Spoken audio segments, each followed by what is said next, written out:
guys, it's Rose and welcome back to Cheap Lazy Vegan and another video. Today I'm going to be showing you some easy vegan Thanksgiving / holiday recipes because Canadian Thanksgiving is coming very soon, and then of course there's American Thanksgiving as well that's also coming soon.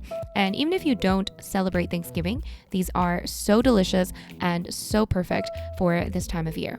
Today's video is made in collaboration with Thrive Market, and I'll be using many products from them in order to make my yummy recipes. If you haven't heard of Thrive Market, they're an online membership-based marketplace that specializes in making healthy living affordable for everybody.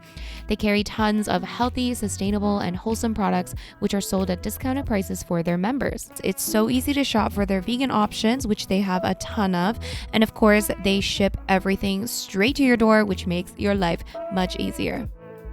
Another great thing about Thrive is that they're really big on giving back to the community. For example, for every paid member, they give a free membership to a low-income family, student, teacher, veteran, or first responder under their Thrive Gives program. There are two different membership options to choose from. There's the 1-month membership, which is $9.95 a month, and a 12-month membership, which is $5 a month. So the 12-month is a better deal, but you can choose whichever one depending on your needs. And the link is down below, guys, for you to start your membership today. And if you sign up today, you can receive a free gift valued at $24. It's completely free, so don't forget to click the link below to sign up and get your free gift. Now, if you guys are ready, we are about to start the recipes. If you need the written recipes for any of these, they're in a blog post linked down below as well. Let's get started with recipe number 1. All right, friends, so we're going to get started with a very exciting first recipe. This is going to be a 2-ingredient pumpkin gnocchi recipe. I'm showing you guys how to make pumpkin gnocchi with just 2 ingredients, and then I'll show you guys what to make with it to give you some ideas. So in a bowl or even on a clean flat surface, you're going to add your first ingredient, which is flour. I'm adding in 1 cup of flour to start, and I'm using regular flour, but you can use oat flour or some other type of flour. Whatever flour you want to use, I think would work. I've done this with oat flour and regular flour. And then our second ingredient is going to be pumpkin. Surprise! I'm using this canned pumpkin right here. This is like a pumpkin puree. I'm going to add a cup of that into this mixture. So far we have a cup of flour and a cup of a cup of pumpkin puree, and then we're just going to mix that well. Now I have another half cup of flour waiting so that I can add more as I go. So in the end, I used 1.5 cups of flour and 1 cup of the canned pumpkin. Now I've done this very similar recipe with sweet potato before, but in that recipe, I actually used a real sweet potato instead of canned. So with that recipe, I only used half a cup of flour and 1 cup of mashed sweet potato. But for this one, because the puree is wetter, I'm using 1 cup of the pumpkin and 1.5 cups of flour. If you guys are interested, I'll leave my sweet potato gnocchi recipe in the description box as well, but it's pretty much very similar to this one, just different measurements. Now, once you've got that dough pretty well combined, it doesn't have to be perfect. Okay, guys, I am not a master gnocchi maker. Okay, I'll tell you that much. So you just want to have it, nicely combined, not too sticky. You can divide this mixture into like 3 or 4 different pieces, and then you can start rolling it with your hands, okay? So this is why I said you can just start on a clean flat surface, because you're going to be using a clean flat surface anyways.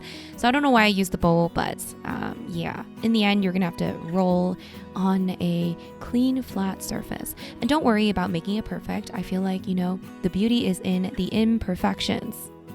All right, guys, so once you have the nice long pieces of dough, you can start cutting up the pieces into little gnocchi pieces. Yay! Okay, so you just want to make them, nice, small, bite-sized pieces. And yeah, so just do that, okay? And you don't have to do this part, but I think it adds a really nice touch. I just take a fork and I wet it a little bit with water, and then I'm just going to add little, fork marks on each piece. And this is going to kind of save the pieces and make it look a little bit prettier. Okay, once again, it's not about making it look perfect, but I wanted to make it kind of pretty. So that's what I'm doing, just taking a fork and marking each piece. And then once you're ready to go, you can start boiling your water and then throw in your gnocchi pieces. Now, somebody told me, or I read somewhere, that it's better if you freeze these first. I haven't tried that, but any Italians out there? Okay, let me know. Anyways, you're gonna throw these pieces into boiling water, and then it's going to float to the top once it's ready. So you just have to boil it until the pieces start floating to the top, like so, and then it's done. So that's how you make the gnocchi, but I'm going to show you guys a very simple way to cook it. So while the gnocchi is cooking, I am going to add some olive oil into a large wok or pan. I'm using this one right here that I got from Thrive Market. So we have the heat on medium heat. Now you want to have the heat on medium heat. I heated this a little bit too long, and I burnt my garlic. Okay, just putting it out there. I burnt my garlic, but try not to burn your garlic. I always burn my garlic. I don't know what to do with myself, but it happens. So do as I say, not as I do. Heat the oil up, on medium heat, not too high, and then add some garlic, minced garlic. And then once you have that cooking up a little bit, you can add in your gnocchi pieces. Now, again, you can serve the gnocchi however way you want. This is just one idea of what you could do with it. So I'm just gonna pan fry it a little bit with the oil and the garlic to kind of make it taste so good. Okay, so we're just pan frying it just a little bit with the oil, with the garlic, and yeah, that's what we're doing for now. So what I'm doing here is I'm trying to basically make it nice and crispy on the outside, just a little bit, just browning it a little bit, cooking it with the oil to make it nice and crispy on the outside. It's gonna be so good, you guys. Oh my God, I can't wait for you to try this.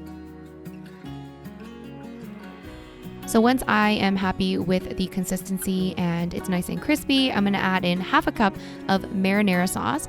I'm using this one that I got from Thrive Market, and I'm keeping it pretty light on the sauce because I still want the gnocchi part to be, the star of the show. So I'm not adding too much of the sauce, but feel free to do whatever you want, okay? So just a bit of the sauce, and then we're just gonna toss it nicely. And then I'm going to add in some cashew parmesan. Now, if you guys need the recipe for this, it's so easy. I'll link it down below. You guys can get a really easy vegan cashew parmesan recipe. You can also use other nuts as well. It's so good. I seriously put this on everything. And this part is optional, but I'm going to add in some thyme on top as well. Just a few little sprinkles of thyme, just to add a little, little something. You know what I mean?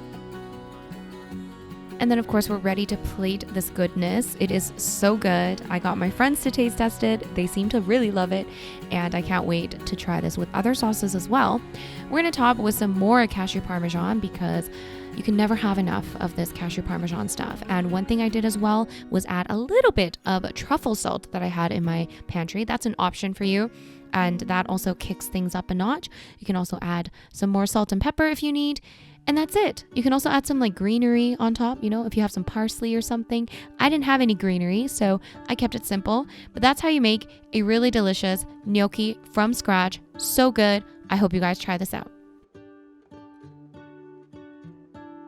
And we're on to the second recipe. This one is going to be a nice side dish. It is going to be a broccoli and cranberry salad. Super simple, but so delicious and perfect for a holiday side dish.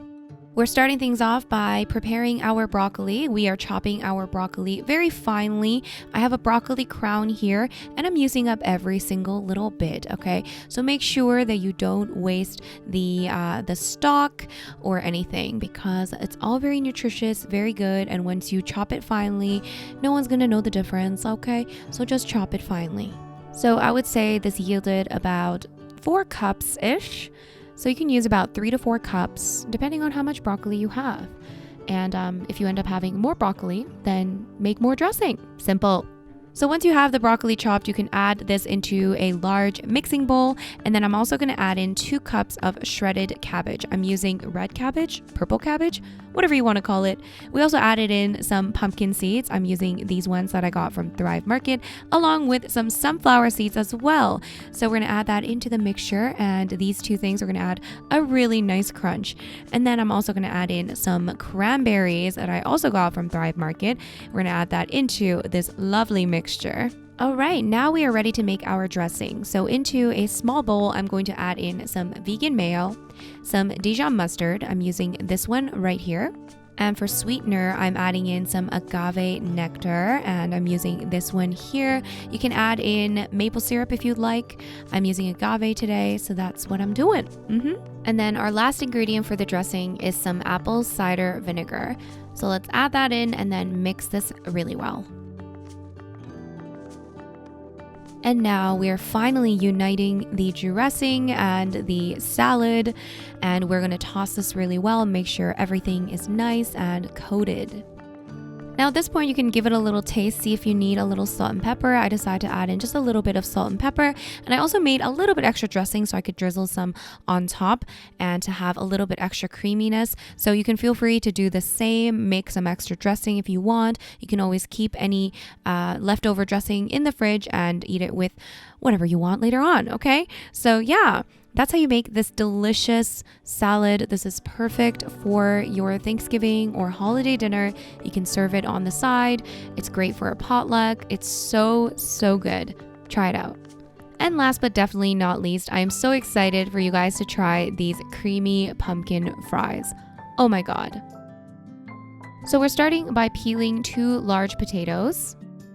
And then I gave them a little wash, and then now I'm gonna just cut them up into shapes of fries, roughly speaking. And once you have them in nice shapes of fries, I added them into a large mixing bowl, and then I'm going to add in 1 tablespoon of olive oil. And then we're just going to toss it. And then let's add in half a teaspoon of salt. And I like to mix things as I go because I feel like that way it thoroughly coats every fry. And we're also going to add in half a teaspoon of garlic powder, a generous sprinkling of black pepper, and then you just want to make sure it's nicely tossed, make sure everything is well coated. And to make these fries, I'm actually going to be using my air fryer, and this is such a great way to make really healthy fries that are still really crispy and delicious. So highly recommend an air fryer. If you don't have one, you can definitely bake these. You probably just have to bake them a bit longer, or maybe slightly higher in temperature. So I am air frying these at 375 degrees Fahrenheit. I started with 10 minutes, and then I just kind of toss things around and bake them for another 10-15 minutes, however long it takes to make sure that it's nice and crispy. And while that air fryer is doing its magic, we are going to take a blender and add in our ingredients for the sauce. We're making a creamy pumpkin sauce, and we're starting out with some soft or silken tofu, and then we're going to add in some canned pumpkin. Next ingredient we're using is nutritional yeast. This is going to give it a nice kind of cheesy flavor. It's so good. This is a must-have in your kitchen. So we're going to add that in there, along with some Dijon mustard, lemon juice, a bit of salt, and I also added in some garlic powder, and then you just want to blend this up until it's nice and smooth. And then let's go to our wok. So we're using a large wok or pan. I heated up some olive oil, and then we're gonna add in some diced onion along with some minced garlic. So we're just gonna cook that up until the onion and garlic are nice and fragrant. And then it's now time to throw in our delicious pumpkin sauce. At this point, the wok or the pan shouldn't be too hot. I had it on like medium-low heat. So I'm just gonna throw in this creamy sauce, and this combination of the creamy sauce along with the onion and garlic, oh, it's so good. So you just want to mix this together really nicely. Make sure that everything comes together as one. Make sure it's heating up nicely. So just stir it, and it's pretty much ready to go. But of course, you can give it a little taste and see if it needs a little something else. Maybe you want to add some more nutritional yeast. Maybe you want to add some more salt. Whatever you want to do, it's your dish, so do what you want to do. And look at these fries, guys. Look at these air-fried fries. This was literally 2 large potatoes with only 1 tablespoon of oil. So crazy, so good, so crispy, so delicious. So I'm just gonna plate it nicely, just a little bit of the fries. I don't wanna make too much at once because I don't want it to get soggy. So we're gonna add the sauce on top. Add as much sauce as you want, okay? That creamy pumpkin sauce. And then we're gonna top with some green onions. You can add other greens if you want. If you have other greenery, feel free. but green onions go really well with this. I'm gonna top with some black pepper, and that's it. It's kind of an unconventional Thanksgiving-y dish. I feel like this is really fun. It's so good. I'm sure kids will love it. It still has that bit of pumpkin flavor, but really nice and creamy. And oh my God, it's so good. This would be such a good little, snack, appetizer, side dish, whatever you want. And yeah, that's how you make it. So good. Alright guys, so that is it for this video. Let me know your thoughts on these fall/Thanksgiving recipes. And if you try any of these, don't forget to tag me on Instagram at CheapLazyVegan. Once again, written recipes are all in my blog post linked down below, so check that out. If you enjoyed this video, please give it a big thumbs up. And if you're new to this channel, don't forget to subscribe. Thank you so much to Thrive Market for sponsoring today's video. Remember to check out the link down below to become a member today and choose your free gift. Don't miss out on this free gift. Thank you guys so much for watching, and I'll see you guys in my next video. Bye!